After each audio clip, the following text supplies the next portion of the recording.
Una investigación exhaustiva y seria de los asuntos de política pública y gobernanza del país se analizan desde el observatorio. Porque los temas de impacto ya están bajo la lupa y los analizamos desde el observatorio.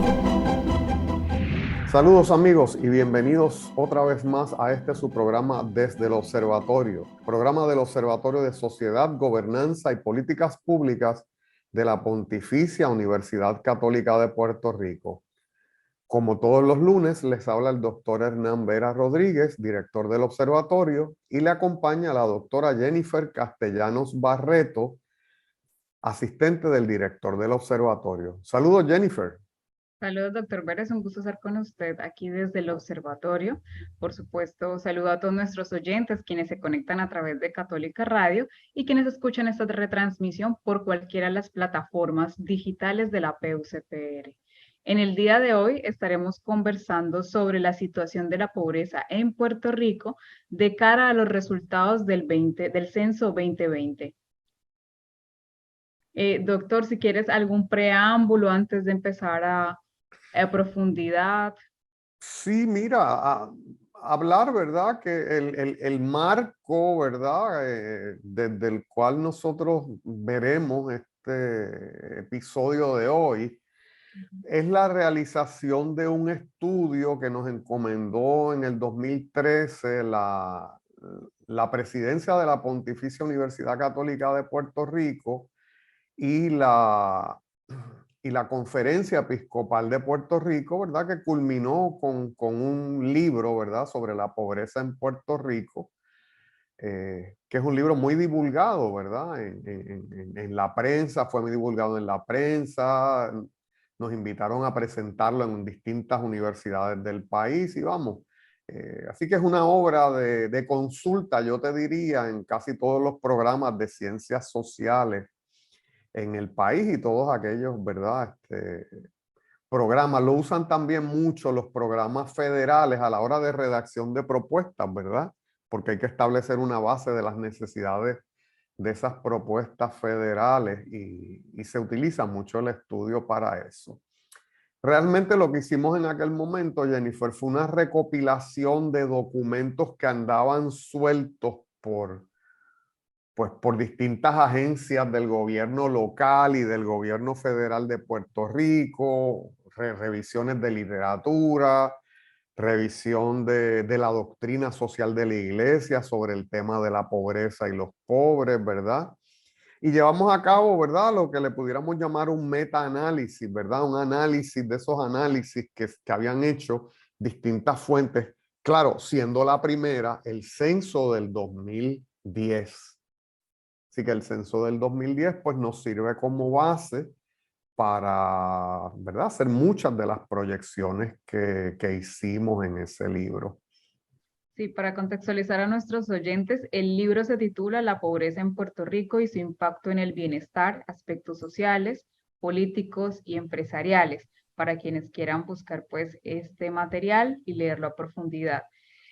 Para antes de empezar, doctor, me gustaría, como estamos hablando de la pobreza, me gustaría que nos contara un poco sobre si existen, por ejemplo, diferentes tipos de pobreza y qué pobreza, por ejemplo, podemos contextualizar a Puerto Rico. Sí, mira, eso es lo primero que hay, ¿verdad? Vamos a decir, yo vengo trabajando el tema de la pobreza en Puerto Rico de alguna u otra manera desde los años 90. Y es interesante que de las primeras conferencias que dimos en los años 90, pues vamos a decirlo con claridad, el tema era un tema pesado. Y era un tema pesado porque algunas personas te miraban atravesado porque decían, ¿de qué mundo está hablando este señor? ¿No? De que está hablando de que en Puerto Rico hay pobreza, cuando Puerto Rico es un país donde pues, tenías una autopista de un nivel mundial, tienes el Coliseo de Puerto Rico, tienes aeropuertos de primera, y vamos a decir, en términos generales, las personas no se mueren de hambre, ¿verdad? Que era una de las cosas que la gente me señalaba, ¿verdad? ¿Cómo tú te atreves a hablar de pobreza cuando aquí nadie se muere de hambre? Lo cierto es que hay varios tipos de pobreza, hay distintos tipos de pobreza. Primero quizás llamarlo como la pobreza absoluta, ¿verdad? Así que podemos decir, ¿verdad?, que cuando hablamos de pobreza absoluta, hablamos de una grave privación de elementos de importancia vital para los seres humanos, como la comida, el agua potable, las instalaciones de saneamiento, la atención a la salud, la vivienda, la enseñanza, la información, ¿verdad? Que son situaciones donde se hace muy difícil la vida, Jennifer, ¿verdad? En esas situaciones de pobreza absoluta.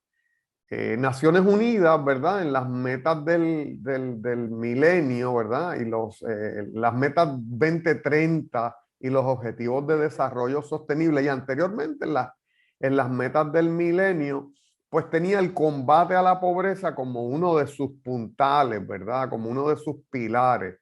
Así que tú miras los objetivos de desarrollo sostenible 2030 y tienes, por ejemplo, el hambre cero como uno de los elementos, ¿verdad? El combate a la pobreza es uno de los elementos, el hambre cero es otro. Y cuando uno entra, ¿verdad?, a los detalles, pues dice, mira, aspiramos a que las personas, no haya nadie que tenga menos de $1.25 al día para su subsistencia. Así que obviamente son niveles de pobreza absoluta, ¿verdad? Porque con la inflación que vive el mundo, ¿verdad? En términos generales, en Puerto Rico la vivimos de forma particular, pero en otras partes del mundo la viven a su manera.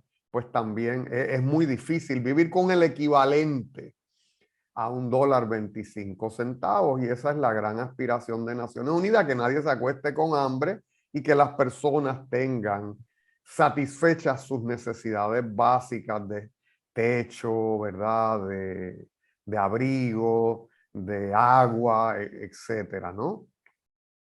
Tenemos también el término de pobreza relativa. Cuando hablamos de pobreza relativa, es esa pobreza cuando yo mido la pobreza con relación a un estándar de vida, ¿verdad? Por ejemplo, el CLACSO, el Consejo Latinoamericano de Ciencias Sociales, que es una institución de mucha reputación en América Latina, establece que la pobreza relativa concibe a la pobreza en términos de su relación con estándares existentes en la sociedad. Así que no solo es que no te mueras de hambre, sino que cumplas con unos estándares, vamos a decir, de alimentación muy particulares de cada sociedad. En una obra también sobre la pobreza en Puerto Rico de la doctora Linda Colón Reyes, pues se establece que se es pobre y se carece materialmente en comparación con otros sectores. Así que yo hago una comparación de mi situación particular, de mi vivienda, de mi vestimenta, de mi situación particular y la comparo con la persona que tengo al lado o con otras sociedades, ¿verdad? Así que yo puedo no estar en una situación de pobreza absoluta, pero puedo estar en una situación de pobreza relativa. Y en Puerto Rico realmente, Jennifer, entonces, en la mayor parte de los casos, cuando hablamos de pobreza, pues hablamos de una pobreza relativa. Porque en términos generales, como bien dice, ¿verdad?, la gente en general, pues muy pocas personas mueren de hambre, ¿verdad?, en el país, aunque sabemos que hay unos sectores, hay unos segmentos, hay unos individuos que pueden tener esas necesidades. Y hablando de estos conceptos, doctor, me gustaría que de pronto nos contara para qué es importante estudiar o hablar sobre la pobreza en Puerto Rico. Mira, en Puerto Rico siempre hubo, ¿verdad? En el programa de desarrollo de Puerto Rico, pues una de las cosas que se busca, hombre, en el programa de desarrollo económico y en el programa de desarrollo político también, ¿verdad? Siempre hubo una búsqueda de la igualdad, de que ningún puertorriqueño se acostara sin comer, de que todas las personas tuvieran acceso a la educación de forma igual, de que pudiéramos transportarnos libremente de un lugar a otro, con la ayuda del Estado quizás, así que se construyen unas redes de carreteras, unos sistemas de transportación pública, se crean unos departamentos incluso para eso. Así que se busca, ¿verdad? El que todo el mundo tenga un techo, el que todo el mundo tenga unas comidas al día, ¿verdad? Y se busca esa igualdad. Así que, ¿verdad? En Puerto Rico se le daba mucha importancia, ¿verdad?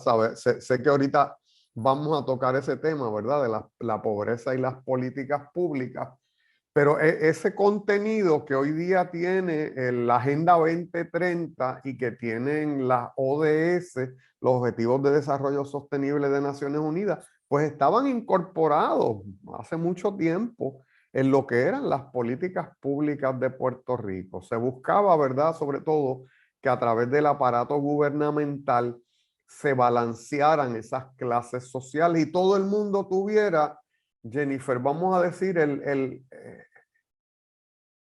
por lo menos un punto de partida similar.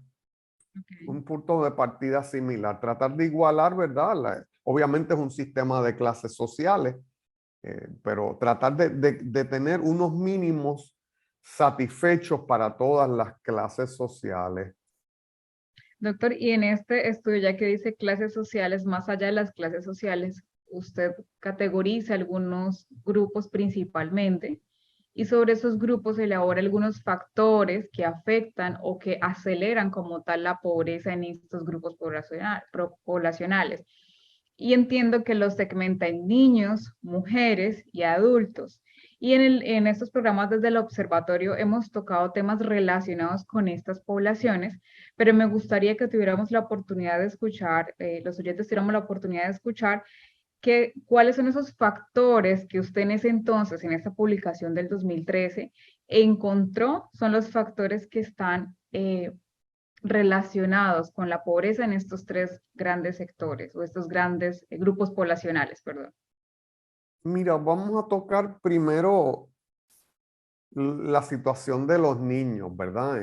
Hay que recordar que en Puerto Rico, según el censo del 2010, cerca de un 45% de las personas caían, o de las familias más bien, de las familias caían bajo los niveles de pobreza.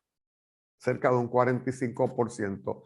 Hoy día, Jennifer, en unos estimados del negociado del censo, que le llamamos Quick Facts Puerto Rico 2020, pues se estima, ¿verdad? Y de ahí la naturaleza de este programa de hoy, ¿verdad? Vamos a tratar de extrapolar a ver qué podemos esperar del censo del 2020 en el área de la pobreza. Pues los primeros estimados nos dicen que el nivel de pobreza puede estar en un 43.4%. Así que sigue estando alta. De nuevo, esos son puros estimados, así que todavía no podemos dar a ciencia cierta. Las familias sin seguro médico, que es un detalle que yo no había visto en otros censos, se estima que el 9.6% de la población no tiene seguro médico. Y algunos oyentes dirán, adiós, pero aquí no está el plan vital, ¿verdad? Pero lo cierto es que, y el acceso al cuidado médico es uno de los elementos importantes del combate a la pobreza, ¿verdad? Sí. Así que hay unas personas que no cumplen con los requisitos del plan vital, pero no tienen seguros médicos. Volviendo a la pregunta que me haces, pues mira, los niños son pobres porque las familias son pobres. Okay. Porque naces en un núcleo familiar que se le hace difícil pagar su casa, que se le hace difícil establecer su transportación, que se les hace difícil cumplir con los requisitos de una educación que puede ser pública, pero que siempre conlleva gastos. Así que, por ejemplo, en el 2013, pues encontramos en cuanto a la desigualdad de los niños, que el 57.4% pertenecía a familias bajo niveles de pobreza. Así que fíjate que el nivel de pobreza era en general de 45% de las familias, pero de esos entonces el 57% eran niños que pertenecían a esas familias. Y casi la mitad, el 49.5%, pues vivía en hogares que recibían ayudas federales. De ahí lo del concepto de pobreza relativa, ¿verdad? Sí. Si estas familias no tuvieran ese apoyo de los sellos de alimentos y del programa TANF y del seguro social suplementario en algunos casos, pues esas familias estarían en una precariedad quizás absoluta. Quizás absoluta. Hay un estudio también que hace el National Council La Raza entre el 2006 y el 2007, donde nos dice, por ejemplo, que Puerto Rico tiene la tasa más alta de adolescentes que no asisten a la escuela ni trabajan. Has oído hablar del concepto de los nini, ¿verdad? Que ni estudio ni trabajo. Pues eso es impresionante en el corto plazo, ¿verdad? De que mira, estos adolescentes no están yendo a la escuela y no están no están trabajando, pero es más preocupante en el largo plazo, ¿verdad? Porque la escuela, y sé que es algo que me vas a preguntar después, nosotros encontramos en nuestro trabajo que la escuela es uno de los grandes igualadores, ¿verdad? El acceso a la educación tiene ese elemento de igualar las clases sociales o de combatir la desigualdad, y encontramos alguna evidencia en el estudio con respecto a eso. Hay otras cosas, ¿verdad? De que, por ejemplo, un estudio de la Ann Casey Foundation encuentra que el 83% de los niños vive en vecindarios pobres. Y un dato súper impresionante de que la tasa de mortalidad en adolescentes en Puerto Rico es de casi el 69%, ¿verdad? Quizás catapultado por elementos como, pues, la pobreza es uno, pero hay otros como la drogadicción, la pertenencia a pandillas, el uso de drogas. Son datos muy, muy impresionantes con relación a... Tendríamos que ver también si ahorita en los resultados que salgan del censo 2020, esta tasa de mortalidad haya cambiado, porque recordando un poco los eventos ocurridos en Puerto Rico y las posibilidades que la gente encontró en migrar fuera de Puerto Rico, pueden incidir en que muchas de estas personas, adolescentes o jóvenes, hayan migrado y posiblemente esta tasa disminuya, ¿no? Es un supuesto, no podemos decir que eso Sí, vaya a pero ocurrir. muy, muy importante, seguro. Fíjate que una de las razones de ser del observatorio es esa, ¿verdad? Es tratar de lograr que en Puerto Rico haya unas políticas públicas basadas en evidencia. Y pues hoy en este programa estamos especulando. Claro, sí, ¿Verdad? Estamos desde el 2013 y el censo del 2010, estamos haciendo unas proyecciones, pero ciertamente esperamos con ansias locas, es el censo del 2020, a ver qué ha cambiado, porque ciertamente muchas cosas deben haber cambiado, Jennifer. Muchas cosas deben haber cambiado porque es lógico pensar, y hay cierta evidencia que nos apoya en decir que una de las causas principales para la emigración hacia los Estados Unidos, pues son las razones económicas. Es el conseguir un mejor trabajo, es el tener cierta estabilidad, el lograr unos beneficios gubernamentales mayores. Así que hay muchas causas, ¿verdad? Relacionadas con esto. Sí que sabemos, sí, ya de entrada que hay un estrechamiento de la población en Puerto Rico, un achicamiento de la población. ¿Cuánto va a ser en este renglón, verdad? De los jóvenes vamos a decir, niños y jóvenes de 0 a 18 años, pues estamos por verlo, ciertamente.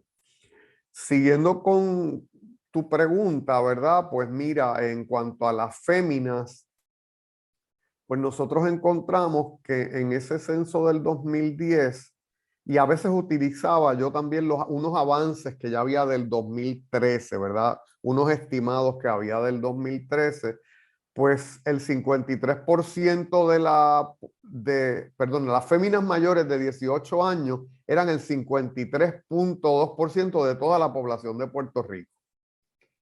El 24.4% de los núcleos familiares estaba dirigido por una fémina. Y el 14.1% de los hogares estaba compuesto por una fémina que vivía sola. ¿Verdad? Así que ahí tienes unos elementos, ¿verdad? Que tienden a... siguiendo con esos datos, el 73.1% de las féminas mayores de 25 años habían terminado escuela superior o grado más alto. Y se encontró una brecha salarial entre hombres y mujeres.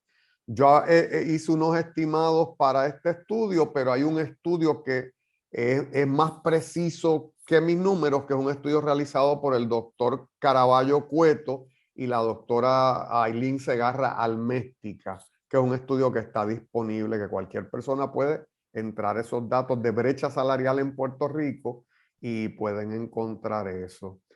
Encontramos también que el 67% de las familias que estaban en el 131% del nivel de la pobreza eran dirigidas por las féminas.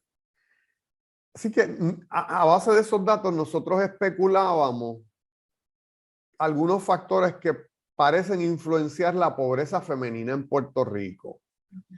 Primera, la falta de apoyos familiares, en particular después de un divorcio. La necesidad de proveer a los niños. Esa fémina que vive sola tiene que trabajar y quizás buscar ayudas gubernamentales para atender su situación y también la de los menores.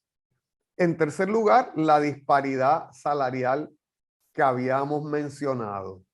Y aunque parezca risorio, ¿verdad? Aunque no dé risa, las féminas viven más años, ¿verdad? Así que esos son 4 variables, ¿verdad? Que pueden apuntar a que las féminas, ¿verdad? Pues estén en una condición más precaria que los varones en Puerto Rico. Perfecto, doctor Vera. ¿Qué tal le parece si vamos a una pausa y ya regresamos desde el observatorio? Perfecto. Desde el observatorio. Amigos, estamos de vuelta desde el observatorio y hablando con el doctor Hernán Vera sobre la situación de la pobreza en Puerto Rico de cara al censo 2020. En el segmento anterior conversábamos sobre esos sectores poblacionales, los cuales se ven afectados en la pobreza y algunos factores que se relacionan con la pobreza en estos sectores. Hablábamos de los niños, hablamos de las féminas. Y doctor, no sé si tenga algo más que elaborar sobre las féminas o quiere pasar al siguiente sector. No, yo creo que podemos pasar al tema de los adultos mayores. Perfecto. Pues mira, hablando de los adultos mayores, esto es un renglón que tiene que haber cambiado. Sí. Y tiene que haber cambiado por el envejecimiento poblacional. Tenemos que recordar que en Puerto Rico el segmento poblacional de más rápido crecimiento es el de las personas de 65 años o más, ¿verdad? Que se define hasta ahora, ¿verdad? Como el segmento de los adultos mayores. En el censo del 2010, ese segmento era de 15.2%. Tiene que haber aumentado. Tiene que haber aumentado. Y eso va a tener un efecto necesariamente en la pobreza del país por razones que mencionaré un poquito más adelante. Ya en el 2010 al 2013, el 39% de los adultos mayores, según, ¿verdad?, los parámetros que establece el negociado del censo en Estados Unidos, pues se encontraban en una situación de pobreza. Y también, ¿verdad?, para agravar un poco la situación, pues el 51.2% de esos adultos mayores tenían alguna discapacidad, alguna diversidad funcional, ¿verdad? Generalmente provocada por la edad ¿verdad? Así que eso es un cuadro, ¿verdad? Pues un poquito complicado. ¿Por qué a mí me parece, ¿verdad? Razones que pueden llevar a una persona, adulto mayor, a estar en una situación de pobreza. La primera es que muchas de estas personas están retiradas, Jennifer. Y esto es algo que yo les explico a mis estudiantes cuando doy curso de finanzas públicas y presupuesto. ¿Qué ocurre? Que el valor del dinero en el tiempo cambia, ¿verdad? Entonces, usted se retira, imagínese que a usted le dan 1,000, 1,500, 2,000 dólares en el 2010 para retirarse. ¿Qué pasa? Que el costo de vida sigue aumentando, ¿verdad? Para los que trabajamos, se supone que nuestro salario vaya evolucionando, y en Puerto Rico esa evolución es muy lenta, y hemos visto mucha efervescencia social para que se dé esa evolución, ¿verdad? Sobre todo después de la pandemia y toda esta serie de cosas. Pero lo cierto es que el salario de los retirados se congeló al momento en que dejaron de trabajar. Así que muchas de estas personas pueden estar viviendo hoy con salarios de los años 90, con salarios de los años 2000, con salarios de los años 2010. Y todos y todas sabemos que lo que usted compra en el colmado con 100 dólares, hoy día no es lo mismo que compraba en los 90. Todo el mundo sabe que gastando los mismos kilovatios hora que gastabas en los 90, estás pagando mucho más hoy día. Todo el mundo sabe que ya casi en Puerto Rico no hay peajes de 35 centavos, ¿no? Y todo el mundo sabe que el costo del galón de la gasolina o del litro de la gasolina pues ha aumentado exponencialmente. Entonces, por esa misma razón, muchos de los retirados, por el efecto de la inflación y por el efecto del paso del tiempo y por el cambio en el valor relativo del dinero, pues se vuelven pobres. Se vuelven pobres. También por los efectos de las crisis prolongadas, es decir, esa situación de vamos a decir, de estrechamiento de lo que te da el dinero, pues tiene unas causas naturales, pero lo cierto es que en Puerto Rico no es natural el que haya una crisis económica, una depresión económica desde el año 2006. Y lo que vemos es un agravamiento de la misma, o sea, no vemos salida a la misma, vemos muy poca mejora. También en Puerto Rico hubo unas reformas a los sistemas de pensiones. De momento, las reformas no fueron tan profundas como se esperaba, porque se esperaba que a todos los retirados, Jennifer, que ya están en una situación de precariedad económica, se les redujera sus ingresos, ¿verdad? Por cuestión del retiro o de la jubilación en un 10%. Wow. Afortunadamente, ¿verdad? La política pública pues no se afectó a ese nivel. Ciertamente antes de eso hubo segmentos de los retirados que sí, me acuerdo particularmente del caso de los policías, que sí recibieron reducciones significativas en sus pensiones. Es un fenómeno complejo, es un fenómeno que se viene dando en otros lugares también, sobre todo en América Latina. Son fenómenos que aumentan grandemente la efervescencia social, porque lo cierto es que la situación del adulto mayor ya es complicada. Entonces, imagina, y lo cierto es que los adultos mayores hicieron unas programaciones en su vida basándose en unas premisas que muchos lugares no se están dando. Exacto. No se están dando, ¿no? También otro elemento que yo veo que ha afectado y ha tendido a pronunciar la pobreza entre los adultos mayores son los costos, el aumento en los costos de los deducibles médicos y las medicinas. O sea, el efecto del cuidado médico en el país pues ha tendido a aumentar y se ha convertido, ¿verdad?, en esa etapa de la vida de los seres humanos. Pues eso es un rubro, es un renglón importante de gastos para los seres humanos. Así que, ¿verdad? Sí, a mí me preocupa grandemente este segmento de los adultos mayores porque es un segmento que es creciente en el país, es un segmento que siempre se ha visto afectado. Vamos a decir también porque la solución para el cuadre de la situación de los sistemas de retiro en el país ha sido como momentánea, ¿verdad? La situación no se ha resuelto del todo, así que veo que esto puede volver a surgir, vamos a decir, esta posibilidad de que a alguien en el sistema gubernamental pues se le ocurra para cuadrar presupuestos y para cuadrar la situación financiera del país, pues tratar de afectar de nuevo los ingresos de los retirados. Oye, esos son los retirados del gobierno, los que te he hablado.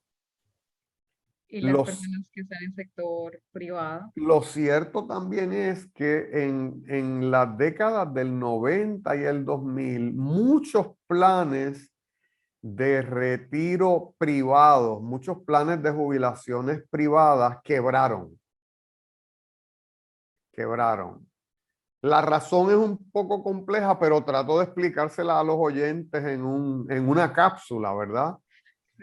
Los sistemas de jubilación tradicionales se basaban en que yo que me iba a jubilar, mi jubilación la iban a pagar en cierta medida las aportaciones de los empleados nuevos que ingresaban a trabajar.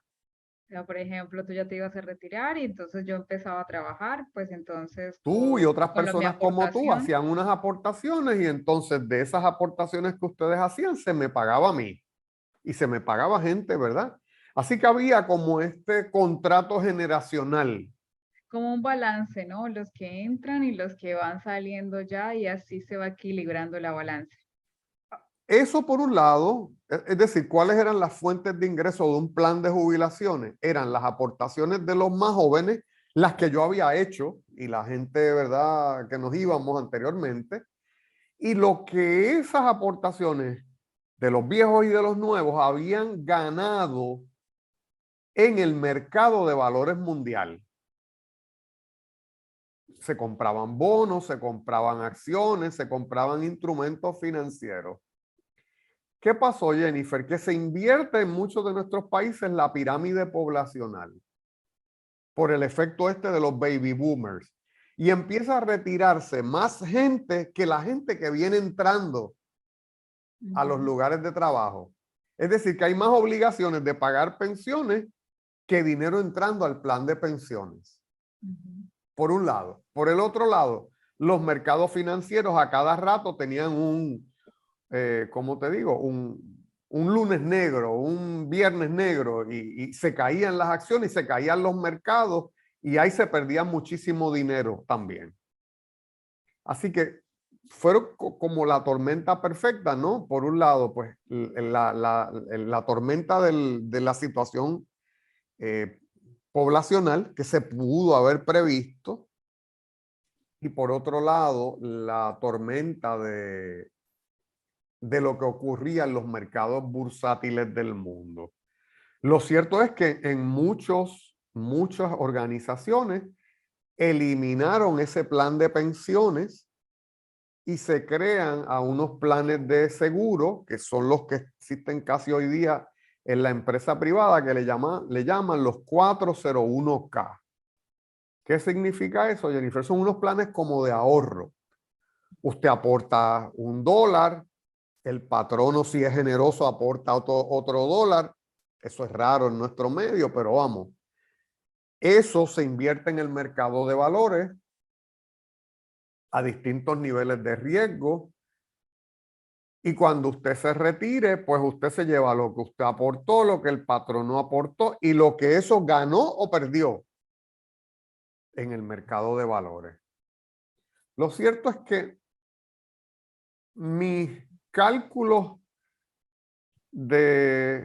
sobre esos programas de retiro es que son de gran ayuda para la persona que se va a retirar, pero no le da para vivir lo que le queda para vivir. ¿Me sigue? Sí. Ponle que a lo sumo la persona, a lo sumo, imagínate que usted es usted es la maga de la finanza y la persona que lleva las acciones de su plan es un genio, pues usted se lleva, qué sé yo, 200,000, 300,000 dólares. Pero con eso usted va a vivir desde los 55 años o 60 y pico de años hasta que fallezca. Y hoy día, ¿qué pasa? Que estamos viviendo más. Quizás no estamos en las mejores condiciones, pero lo cierto es que estamos durando más. Es verdad. Y con más gastos, porque ahí viene lo médico, si alguna condición. Aumentos en costo de vida, el aumento médico. Así que, de nuevo, ¿verdad? En este programa de hoy estamos hablando de las proyecciones al 2020 de la pobreza. ¿Qué esperamos de ese censo 2020? O del 2020 al 2030. Exacto. Y en esto de la pobreza yo espero equivocarme, quisiera equivocarme, una profundización de la pobreza, sobre todo en este segmento poblacional. Y lo que usted planteaba también en el libro, ¿no? La sectorización básicamente de los pobres y de los ricos. Eso es lo que puede ocurrir bajo estas condiciones de pobreza, de falta de oportunidades laborales, falta de oportunidades para las personas poder jubilarse, y etcétera, etcétera. ¿Qué pudiera ayudar, verdad?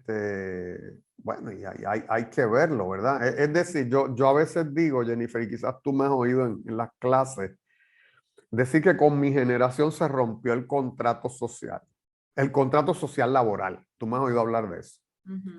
Porque yo decía, antes de mi generación, ponle la de mis papás, pues usted trabajaba 30 años, usted se portaba bien, usted aportaba su plan de retiro y usted tenía un retiro feliz. Usted ya tenía la edad, usted se podía ir. Sí, entonces tenía gente muy joven, muy productiva, que eso también no ayudó a los sistemas de retiro, ¿no? Porque mientras más temprano la gente se iba de los planes de retiro, pues más años tenía el plan de retiro que ayudarlo a mantenerse. Pero, y eso fue una de las cosas que rápido se trató de controlar, ¿verdad? Los sistemas de retiro están quebrando, pues vamos a aumentar la edad del retiro, ¿verdad? Para que rinda más esas aportaciones. Así que el seguro social ya uno ni sabe a qué edad uno se va a retirar, porque la edad del seguro social cada día la van echando más para atrás y más para atrás y más para atrás. Pero la razón es esa, la razón es para tratar de darle aire, ¿verdad?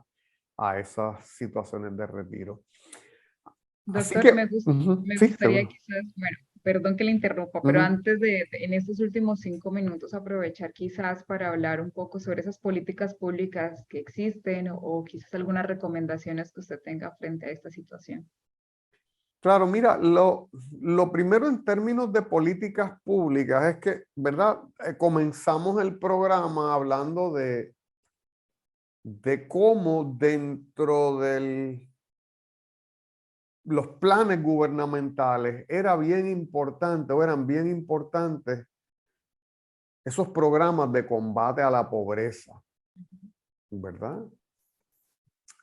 A partir de los 90 en Puerto Rico, y es un tema recurrente, yo en casi todas las conferencias tengo que terminar en el mismo tema, pero lo cierto es que en Puerto Rico y en muchos países del mundo se comienzan a promover lo que yo le llamo las políticas neoliberales.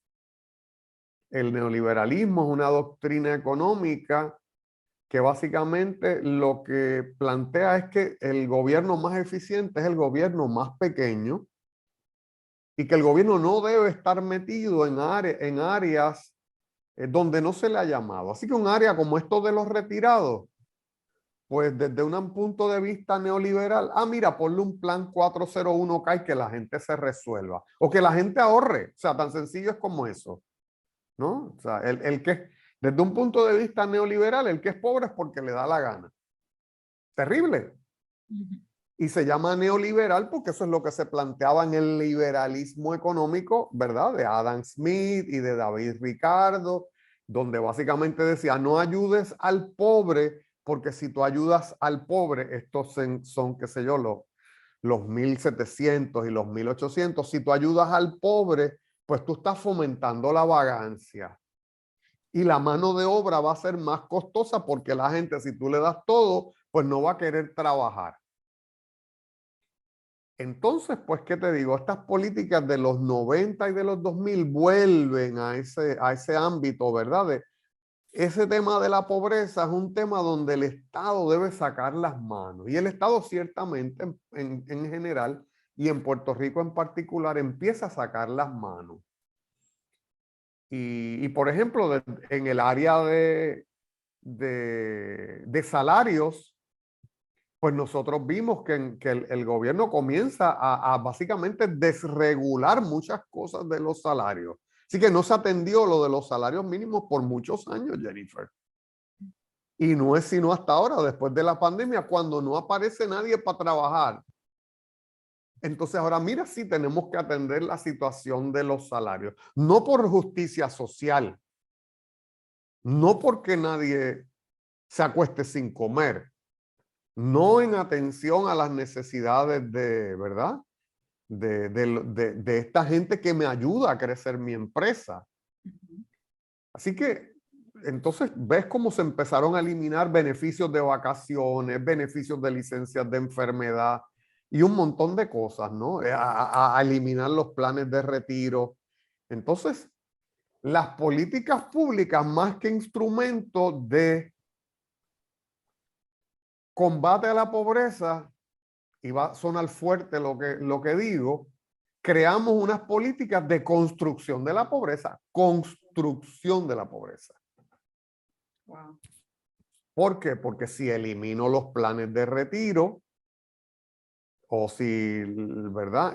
Disminuyo la cantidad a la cual una persona tiene acceso al dinero, pues realmente lo estoy lanzando en muchas ocasiones al mundo de la pobreza. Así que, de nuevo, una de las cosas que decíamos en el libro y que podemos recapitular hoy día es que esas políticas hay que mirarlas de nuevo, ¿verdad?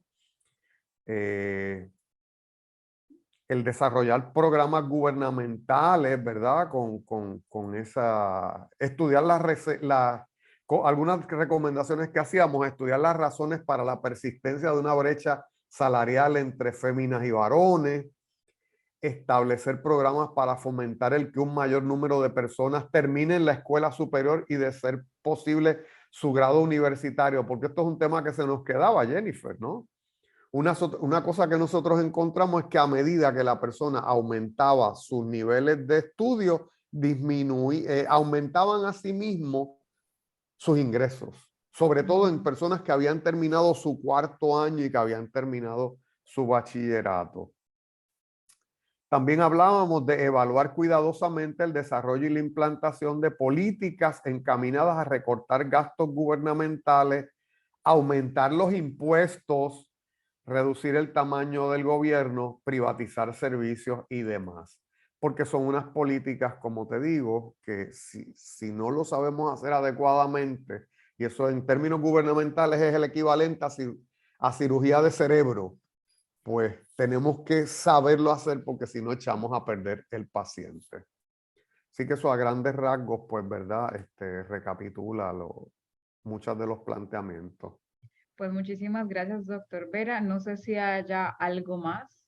¿Dónde podemos conseguir el libro si las personas quieren conseguirlo? Pues como todas las publicaciones, ¿verdad?